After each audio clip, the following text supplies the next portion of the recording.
India and South Africa. This is happening in Kolkata, and with me is Mr. Shaun Pollock. I don't know how he rates the South African day. We'll get into it, but it did feel like a very eventful day yet again. India lost 9 wickets, and just when you thought South Africa have come back in the game, they ended up losing 7 wickets. As we speak, South Africa lead by 63 runs. I'd be very surprised if they can't chase down 100 or whatever it may be that they have to chase. They got themselves back into that match. A lead of 30 in the first innings. I was giving them 80 last night. What was that? You were giving them 120, so you were nowhere. I said 80. They only got 30, and they were back in the game. And then that batting performance, yes, there were some unbelievable deliveries, and there was nothing you could do. And the surface probably misbehaving more than we expected on day two. We thought maybe we'd get some of this, but later on in the test. But yeah, India are in command, and 3 more wickets to get. Just Temba Bavuma stands in the way of them. I mean, if he can post something substantial, there could be a sneaky chase on the lines. But besides that, India looking good for a win. India lost 9 wickets today, and there was not too many partnership, but there was one good partnership right at the start of the day. South Africa had a good opening partnership in the first innings. Similarly, India had a good second wicket partnership between Washington Sundar and KL Rahul. 57 they notched up together, and they were looking quite solid till the time they got out. Yeah, look at the balls, 166. So they were very defensive initially, and then they started to back themselves and score a few more runs as the day went on. But it was kind of what was required, wasn't it? When you've only got 159 that you're trying to chase down, you need someone, just someone at the top of the order to lay the foundation, and that's what they did. And interesting, I mean, there's obviously a lot of talk about Washington at the top. I thought he applied himself pretty well. I love the way KR Rahul went about his business. And I suppose on that pitch, if they wanted to take their time, if they wanted to be a bit more selective, we don't have any issues there because they kind of tired the South African bowlers out. Tell me this, Polly. If you were a batter, what is the method that you would like to approach? Because we have seen two distinct approaches. One that South Africa came in all guns blazing. They tried to play a few shots. Some got out, some were okay. Temba Bavuma applied and played himself in and still managed to be there at the end of day's play. What is the right approach on a pitch like this, you think? Well, I think you have to back your defense. You got to believe that you can do the job, but that if a delivery's bowled to you, that you can. Obviously, I think using your feet is important from getting onto the front foot far forward and defending and getting right back and defending if you want to defend. But you do have to say, okay, where's the opportunity? If I get this particular delivery, I've got to make them pay. Because as a bowler, when you're running in and the batter doesn't feel like he's going to do any damage to you, you feel like I can make a mistake and it's not going to be the end of the world. Whereas if you defend, and something's on, you latch onto it, put it away. I think that's the best plan. But in saying that, it wasn't easy out there. I think there was plenty of assistance. Both the spinners and the faster bowlers got something. I wasn't overly impressed with the first hour of South Africa. I thought they didn't target the stumps enough and kind of made it easy for India to survive. And then as soon as Harmer came on, he showed them, okay, hold on, let's go at those stumps. And then life was a lot more difficult. But it hasn't been easy surface. As you're speaking, I quite vividly remember in Cape Town, we played this test where India were quite far ahead, and then you had to chase down a certain total, I think 200 odd, and they sent you in at a much earlier batting position. Before they got me my right One batting that you position. feel that I should have batted there my whole career. Yes, yes. and you came in there and actually played a very aggressive innings.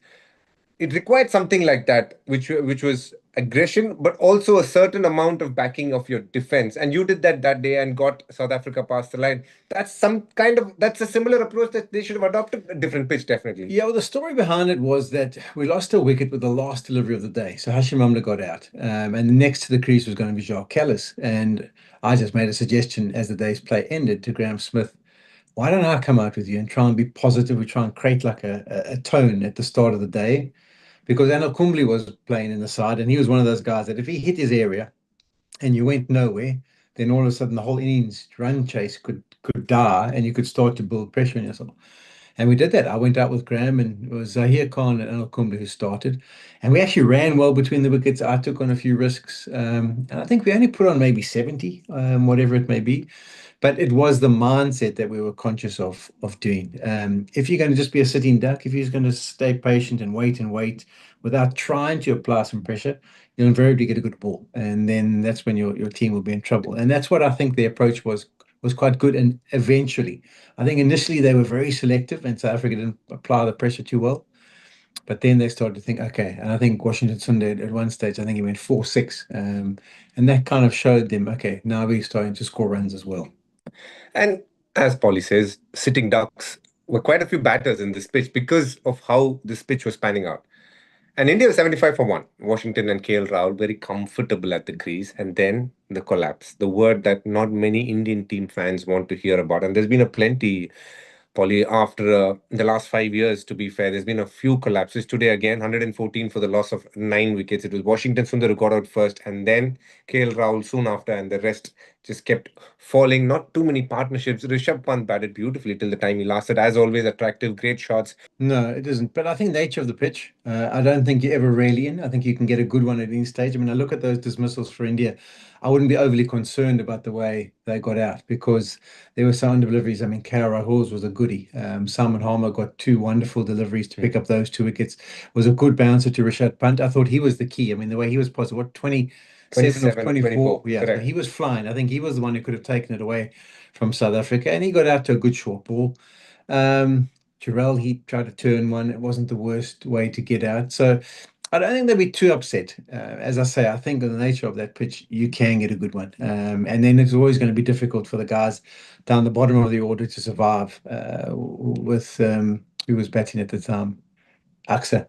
Yeah, it was difficult for them because as a tail ender, I mean, your top batters can barely survive on that pitch. How are you going to do the job? It's interesting you say this Indian batters did struggle, but there was one man who was missed dearly today. Shubman Gill. He Mm. came in, got a boundary, and then he had a neck spasm. In the warm-ups, I must admit, there were pictures doing the rounds where he was actually speaking to the physios about how his neck was strained and he wasn't feeling comfortable. So I'm assuming the conversation would have been go have a bat and see what it feels like. If something gets worse, then probably we'll take a decision at that point of time. And that exactly happened. He came in, hit the third ball for a lovely boundary sweep shot, and then immediately caught his neck, and that was that for him. How big a miss, according to you, was that for India? Yeah, well, when I made my prediction last night about the score that India would get, I obviously catered in the fact that Shubman Gill would get some runs. I mean, the form he's been in, that's why I went for 80.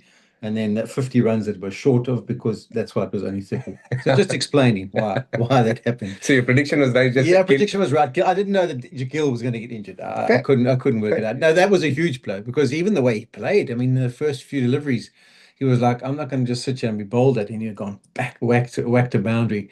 And I thought he was going to bring some positive vibes as well to the innings. So that is a major blow. But with that lead of 30, it hasn't really cost him too much. I Mm. thought Pant's captaincy, I thought was good in his absence It, when they had to go back in the field. And the 30 runs lead, which they kind of gave away the advantage they had created, hasn't proved to be a problem. And other days it could do, but not today. and also, I personally thought Rishabh Pant led really well. Small little things that matter a lot as a captain. Tactically, very astute. For example, Kuldeep bowled the last over before tea, and he picked up the wicket of Ryan Rickleton. And he finished the rest of the over when they came back after tea, but that was his last over of that spell. He brought in Jadeja immediately from that end, and lo and behold, first over, he got the wicket of Aiden Markram. Small little things, understanding the pulse of the game. It could be coincidental, but the fact is that Rishabh Pant made some nice moves through and through. He even, in fact, helped Kuldeep get his second wicket the way he had set up that dismissal by keeping the fielder there and telling him the line to bowl, etc. So overall, I thought he had a very, very good day. And India, in their batting, actually prepared a lot for Maharaj because they've had their woes against left-arm spin, but it wasn't Maharaj who troubled India. It was actually someone called Simon Harmer, who's come to India before, not had the best of experiences, but now he's come back a different bowler after going to England, plying his trade, and today is one of the most highly sought-after spinners for South Africa. Yeah, it was fascinating actually to watch because they start off with Jansen and Maharaj. And you kind of watched them go about their business and thought, the plan's not right. It's something's missing. They gave the ball to Harmer, and he walks in first delivery, attacks the stumps, bang, beats the outside edge, then picks up a wicket. And you were like, wow, okay, that's how it's supposed to be done. So really impressed by what he's done. I think all the experience he's gathered on the county circuit is coming good for South Africa. Good to the South African management who went and spoke to him or had a conversation with him to get him back into the mix. He played in 2015, was left out for 5 or so years with his Kolpak. Then they got him back, had a good series against Bangladesh, I think, in South Africa, in Durban and Port Elizabeth, and then went on a few tours and performed well. But over the last 2 or 3 years, he's kind of been discarded. And it was all everyone thought, well, he's done. But you can see now why we can't afford him to be done because the accuracy, I said on commentary too, the accuracy of Maharaj and Harmer is the best I've seen in India for a South African duo. Yes, we've had some good spinners who've done a job, but as far as pressure from both ends, I think they've got the combination just right.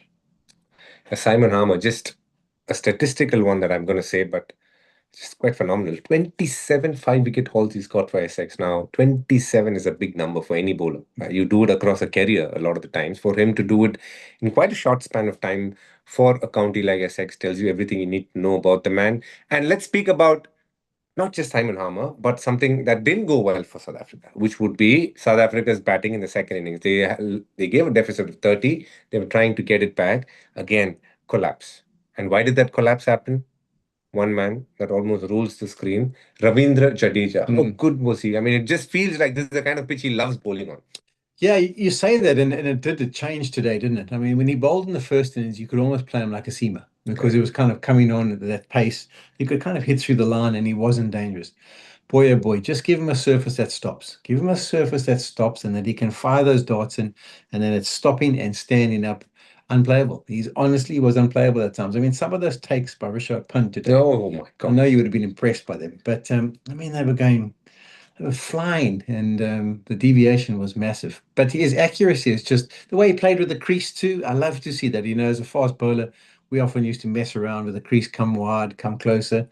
And he does it brilliantly as a spinner. You often see as spinners who just kind of get into a stock standard delivery spot and they operate there all day. Not him.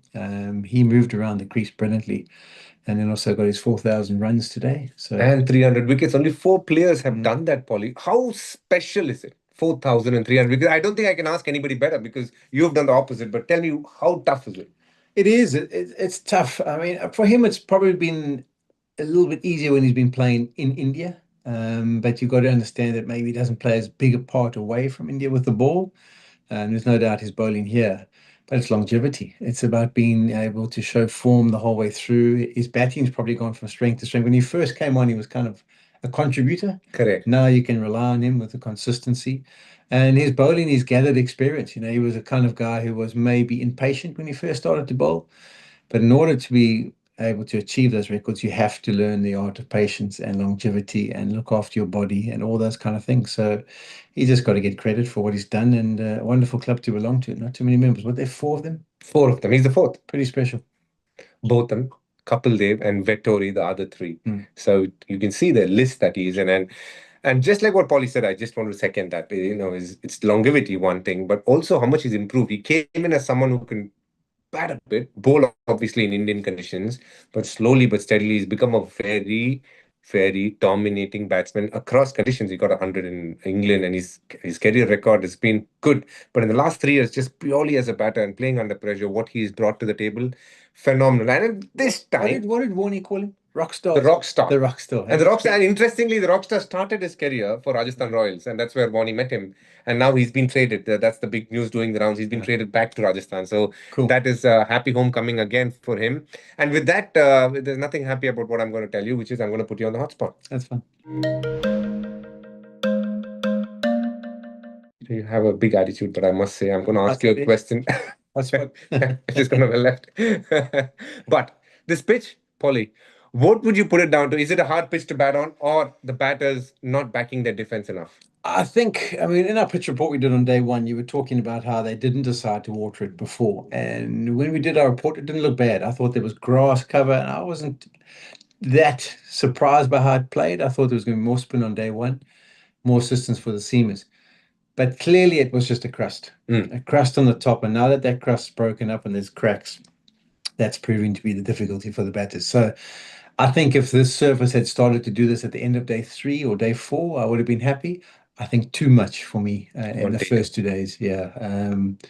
I think they could have. I don't like, you know, if 250 plays 270 and then 150 plays 150, I'm happy. But for both teams to be bowled out under 200, South Africa looked like they could be bowled out for under 100. I think too spicy for me.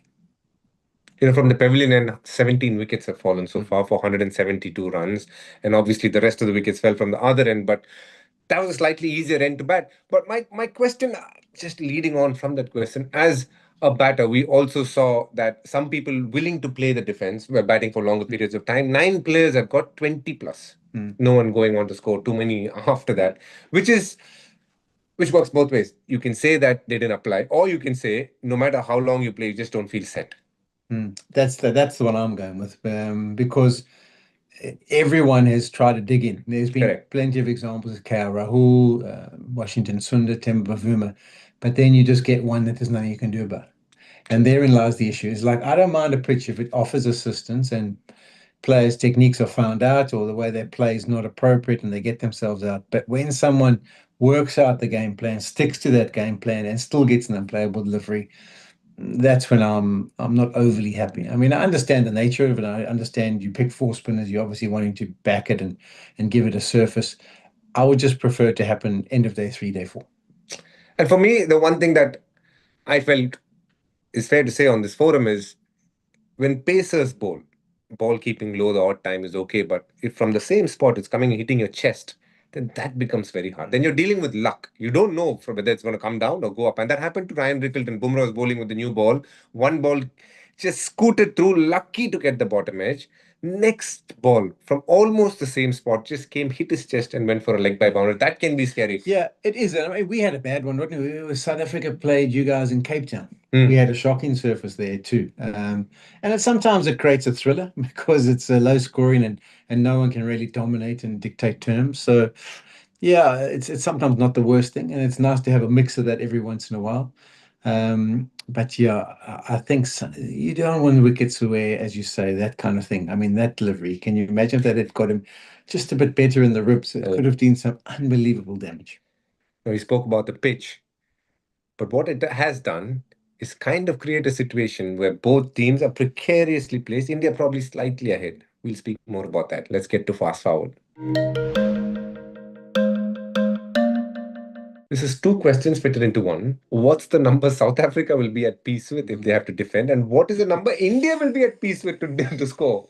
I think India will be at peace with anything under 100. South Africa, they would want to try and get it. They've got to think timber, someone sticks around with you. Can you post 125 to 150? Is that possible? I mean, as a lead, probably not. Now that you're saying this, our crew at Cricbuzz have come up with what are the lowest defended totals in Eden Gardens. And those numbers are decent, but I'm assuming they played on better pitches, 192 being the lowest score defended. Now, if South Africa get to 192, I think you can almost give the game to them because this kind of pitch is going to be hard work. Yeah, But if they can get to 125, that's not a bad number to deal with. 100%. I mean, the more they get, obviously, the bigger the task for India. But I think the key to it is, and I think we once defended, what, 130 or something in Pakistan. It's a mindset. It's a mindset that you've got to go out there believing that no matter what we've put on the board, we've got a chance to defend it. Because if you put a number to it, that's why sometimes find it dangerous in the change room. If someone says, well, if we've just got 130, okay, but if we don't get 130, does that mean we lose? No, we've got to go and believe that even if we get 90, that we can make something happen. It's just two wickets. Maybe Shubman Gill can't bat, so you might be one down. You pick up two early wickets, the pressure's on them. Your spinners really hit their straps and it starts to behave like we saw from Jadeja. It was difficult to score. So the mindset for South Africa has got to be that. I mean, I always say as a coaching staff and management, you've got to be a spin doctor. So you've got to spin it South Africa's way if you're their coach. You know, say, okay, come on, guys, 90 could be difficult. We could make it. If India get to have to chase, then their spin doctor will say, come on, guys, 90 is easy. We just got to get one partnership and knock it off and put them under pressure. But you've got to go in that mindset and believe it's never over until it's over. That's why we love this game of Test cricket. It's that kind of a game where the spin doctor really needs to work his magic, whichever way and whichever dressing room he is part of, because this is where we stand. South Africa 159 batting first. India get a lead of 30, 189. They got top scored by KL Rahul. In reply, 93 for 7. 125 feels a long way away because they just lead by 63. But can they stitch together a partnership? Corbin Bosch can hold a bat. Simon Harmer has done it before at the domestic level. Keshav Maharaj, we've seen, can play a few shots, but not on a pitch like this, is what India would be thinking. Which way is it going to go? We will come back to you tomorrow. It's not going to be same time because I assume the game is going to be over. Polycarp will be probably playing golf at this time of the day tomorrow. But in the afternoon, in the dark. but I'm assuming there are some night courses. But anyway, we will come back somewhere in the afternoon and give you all the updates as to how we felt the day panned out. Thank you so much for watching. Take care. We will see you tomorrow.